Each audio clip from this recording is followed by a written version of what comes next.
The Economist.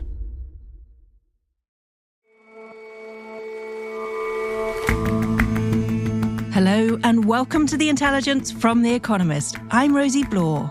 And I'm Jason Palmer.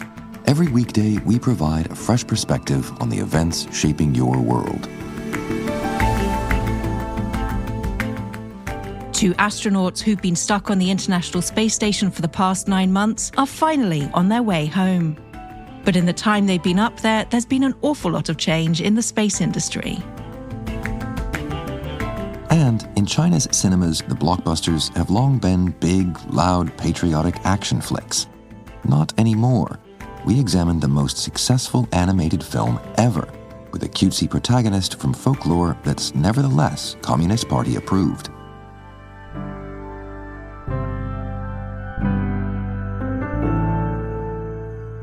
First up, though.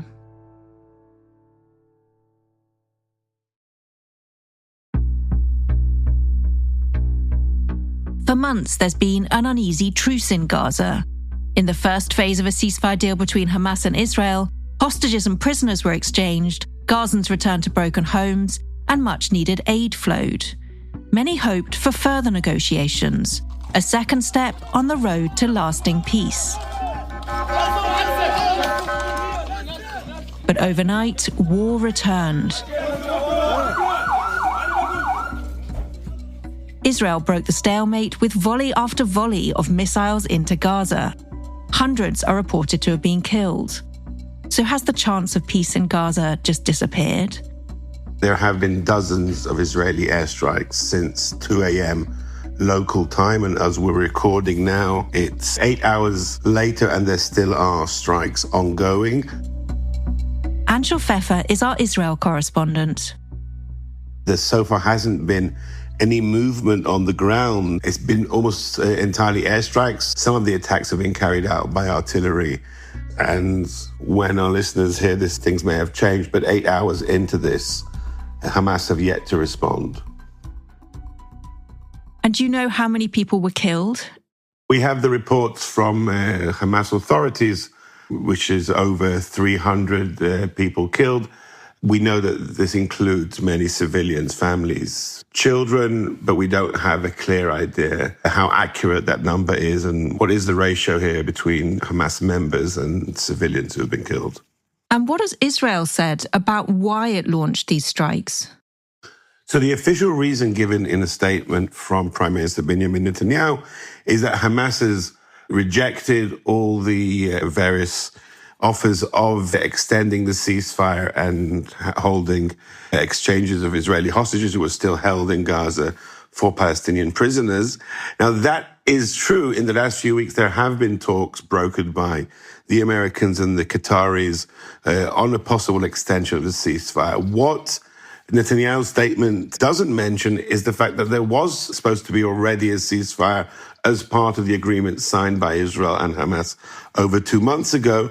And after the first 6 weeks, the ceasefire was supposed to transition into a second phase where more Israeli hostages were to be released, and Israel was to leave the last bits of Gaza where its soldiers are still stationed. That was supposed to have happened over the last few weeks. At the same time, there was also supposed to have been the talks on the phase 2 and how to finally end the war. And Israel didn't engage in those talks. So yes, it's true that Hamas rejected various Israeli and American proposals, but at the same time, Israel is in breach of the agreement that it signed 2 months ago. And Israel said that it was targeting terror targets belonging to Hamas. Is that right? Well, the main targets that Israel claims to have hit in these airstrikes are mid-level commanders and also political leaders of Hamas and headquarters of the movement. We've seen reports from within Gaza of at least 4 or 5 known figures in the Hamas hierarchy who have been killed. Beyond that, it's very hard at this point to assess how accurate Israel's choice of targets has been and how accurate those strikes were. Now, if indeed they have killed these Hamas leaders and commanders, it would seem that they killed them in their homes in 2, 3 a.m. in the morning, which is probably also why we're seeing a significant number of civilians also killed and wounded in these airstrikes. And what has Hamas said about the strikes? So far, Hamas has basically said Israel has broken the ceasefire. and that they expect the mediators to hold Israel responsible. Beyond that, we're not really hearing anything new from Hamas.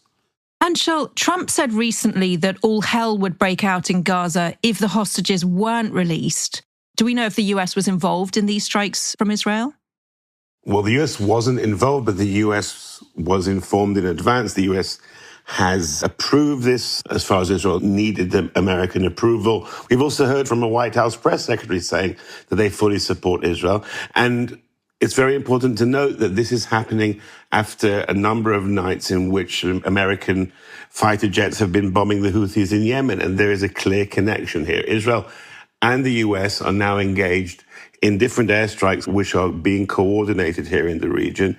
And this is partly a signal to Iran to show that their proxies are under fire and that they should come immediately to the negotiating table over their nuclear program, which is something that Trump has suggested to the supreme leader of Iran and has been rejected. So there is very much that connection. And as you said, Trump has threatened Hamas with opening the gates of hell if they don't accept his envoy's proposals. We're now seeing those threats being acted upon. What happens next? Well, that's a great question, because we could be back within days or weeks to another ceasefire. It depends whether Hamas is open to having more talks and whether the Americans and the Qataris, who are the mediators in these talks, think that there is a chance of some kind of deal, whether an interim deal or a deal which will bridge between this period and the next phase of the wider agreement. And if that is the case, then there will probably be pressure from the Americans on Israel to accept another ceasefire, as there was 2 months ago. I mean, the original ceasefire was signed by Israel under duress. Trump wasn't yet in office, but Steve Witkoff, his envoy, was already deeply involved with members of the previous Biden administration in the negotiations. And there was a lot of pressure on Netanyahu to accept.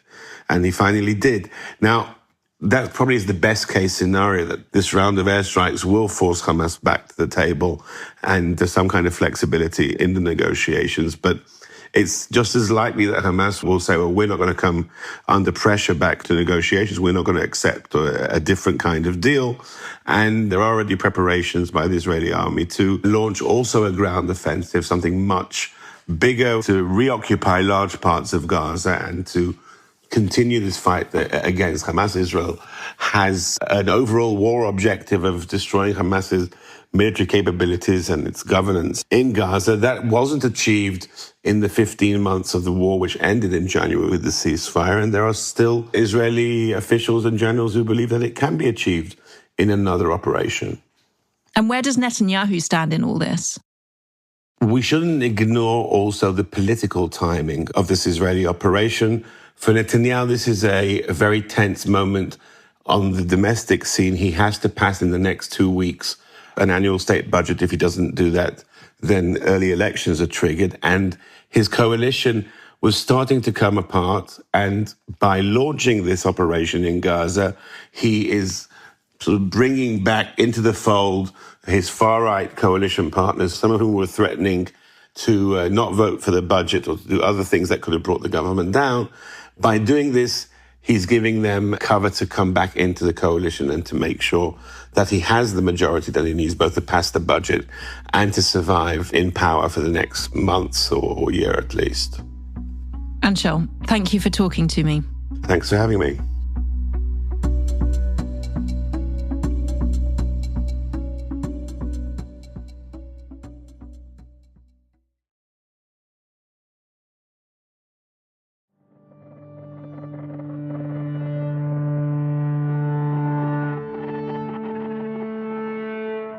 For the past 9 months, 2 astronauts have been stuck on the International Space Station. Sonny Williams and Butch Wilmore were stranded after Boeing's Starliner spacecraft malfunctioned. All hooks open. All hooks are open. Today, they're returning with a rescue mission facilitated by a different company, SpaceX. And undocking confirmed. Freedom is free of its moorings. Sonny Williams and Butch Wilmore begin their belated trip home. Separation confirmed. The pair have seen thousands of sunrises and thousands of sunsets during their time on the station. But in the months they've been away, the space industry has been through a lot of change. Since the two astronauts found themselves on the space station without access to the ride they'd been intending to take back home, space in general has seen quite a lot of development. Oliver Morton is our planetary affairs editor. We've seen an American company launch a new heavy booster, the New Glenn from Blue Origin. We've seen SpaceX remarkably succeed in recovering one of its super heavy boosters, caught almost gently on that vast gantry in Texas.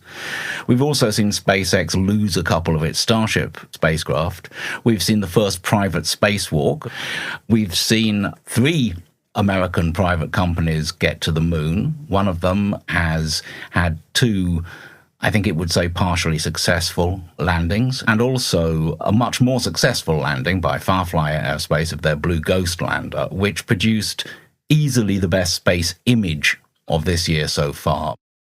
Ollie, before we get to the other events and the amazing developments, just remind me how long those 2 astronauts were supposed to be up there and why they've been there so long. They were supposed to be up there about a week, and they were the first crew to go up to the space station in a spacecraft called Starliner, which has been developed by Boeing.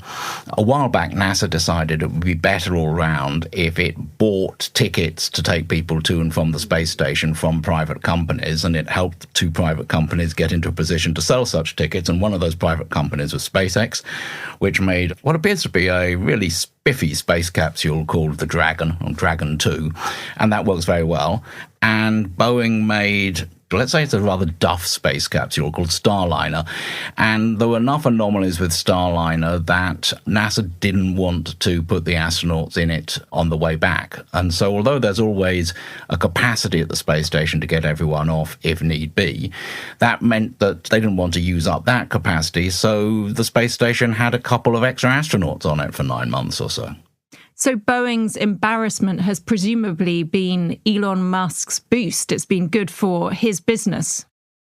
It's certainly true that when it comes to building these spacecraft, SpaceX knocked it out of the park and Boeing singularly didn't. And so the general narrative that SpaceX can get things done, whereas the what some people call old space or the legacy providers such as Boeing and Lockheed can't so much, that narrative stands up quite well. The worry with that narrative is, of course, that eventually SpaceX becomes the only company that can do things. And that's why it's certainly heartening that Jeff Bezos's company, Blue Origin, managed to launch at last its New Glenn launcher. Having a choice of billionaire providers of spaceflight is probably better than having a monopoly billionaire provider of spaceflight. And with that choice of billionaire providers of space flights, what happens to NASA? What's its role? That is a really interesting question. And you have to bear in mind that NASA has a number of roles. NASA has a role as the projector of an American presence in space. It has a role as a funder of science, both looking out into space and looking back at the Earth. And subject to Senate approval, it's now got a new head, Jared Isaacman. Isaacman's a billionaire who isn't in this story, who is also the person who did the first private spacewalk last year. And he's not yet said anything very public about what he intends for NASA. And I think that's because we have to assume that there's a lot of behind-the-scenes struggling about NASA. One thing we've seen is that NASA has fired its chief scientist. We know that Mr. Musk is more interested in sending starships to Mars than to the moon, but at the moment, the starships are part of the existing plan for NASA to go back to the moon.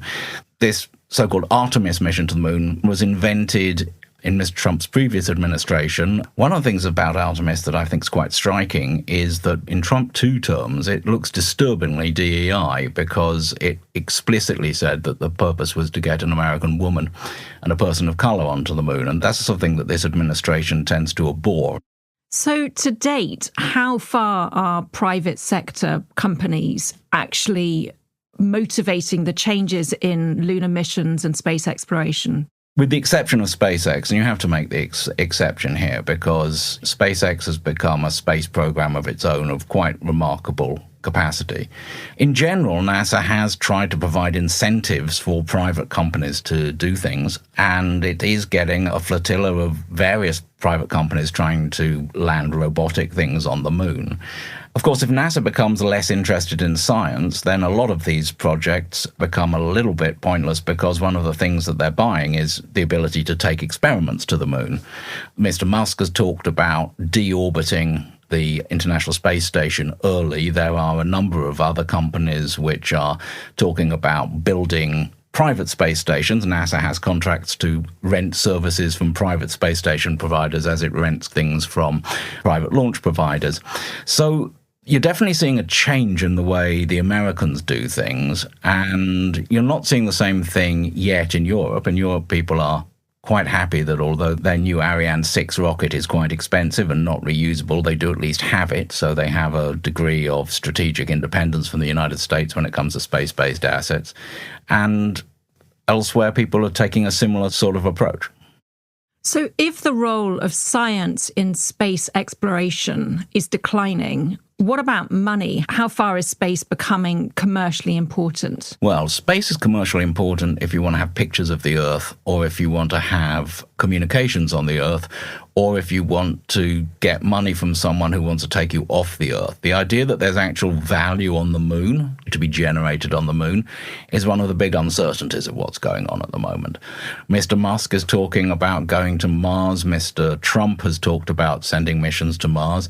I think the idea of sending human missions to Mars in a Trump presidency that lasted the constitutionally established 4 years would be on the edges of impossible. But people may well try, and so we may get back to the stage where in the early parts of space exploration, there was a huge amount of stress based on going places with people. And worth remembering that this is 60 years to the day, I think, since Alexei Leonov, the great cosmonaut, was the first person to ever do a spacewalk. The experience that Mr. Isaacman basically recreated at his own cost. I think we shouldn't forget that that will be a driver of the space economy, maybe quite a significant one over the next couple of decades, because people are going to want to go into space. If I was going to invest in a commercial space opportunity other than communications and Earth sensing, I think that might be the one I'd go for. And are you planning a trip? I'm not, no. I might take one, but I would have some concerns. I mean, you're basically signing up to be in a falling elevator with a bunch of strangers, but a good view. And also, I'm not the most responsible consumer in the world, but I would like my space flight to be ethically sourced. Thank you, Ollie. Great to talk to you. Nice to talk to you too, Rosie.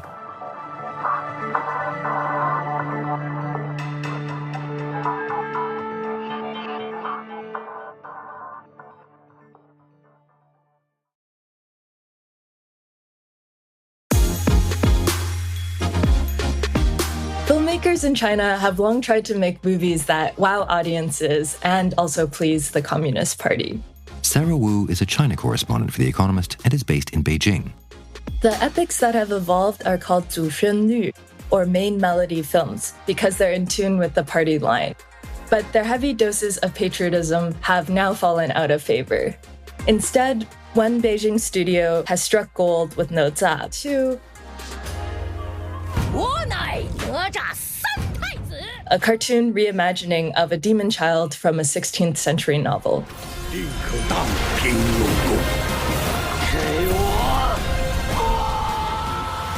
And I really think its success reflects a changing mood in China. So, first of all, what is this movie all about? This movie is a sequel to No Za, which first came out in 2019. This demon child battles monsters and immortals on this quest to save his friend and protect his family's fortress. The film has taken in more than $2 billion. That makes it the most successful animated film ever made anywhere. It's recently overtaken Avengers: Infinity War as the 6th highest grossing film ever. And you said its success for you reflects a changing cultural mood. What do you mean by that?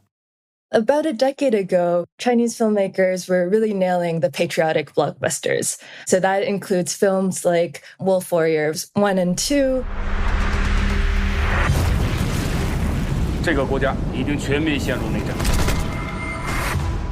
These films often involve Chinese soldiers defeating foreigners. But these triumphant narratives of national strength are starting to feel further and further away from the lived experiences of Chinese people today who are facing slower economic growth. One 20-year-old woman in Hangzhou told us that this film really resonated with her because it's not so heavy-handed.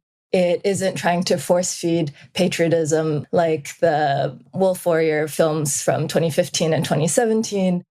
So you think the enormous popularity of this film is simply because it's not doing that force-fed patriotism? I think there's more to it in that Naza is familiar to Chinese people. He comes from Chinese folklore. The film is also quite funny.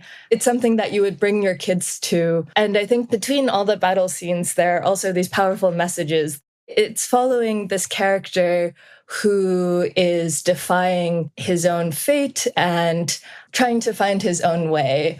And this resonates with young people in China today because many are adjusting to a slower economy in which they have fewer job opportunities. And they're also trying to figure out how to define their own paths. One of the viewers we spoke to has already seen it 3 times. And more than that, I think Chinese people have felt a sense of pride in seeing a domestic animation studio make a first-rate animation. They're used to watching Marvel and Pixar studio films, and Naza has really pitched Chinese animation studios as serious competitors to their Hollywood counterparts. So it resonates well with the people, but the key question we've learned from the previous patriotic era of Chinese film is that the state has to approve. What does the Communist Party make of this change in sentiment, if not in output? Before even getting into the content of the film, the party is thrilled to see so many people going to the theaters. China is really trying hard to boost domestic consumption right now. And so it gave out a lot of vouchers during the New Year holiday.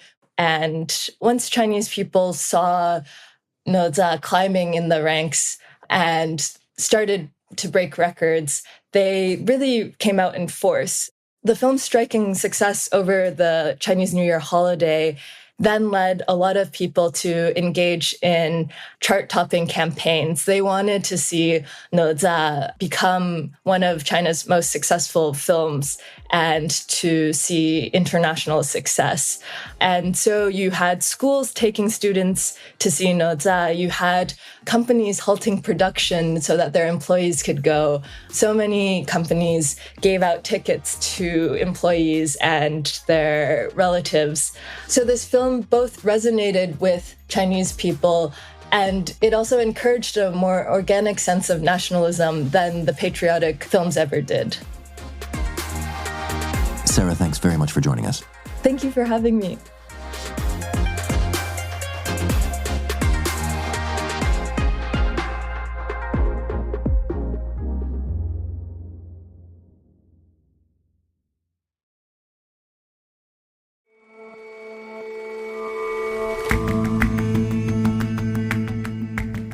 That's it for this episode of The Intelligence. Let us know what you think of the show. You can get in touch at podcasts@economist.com. We'll see you back here tomorrow.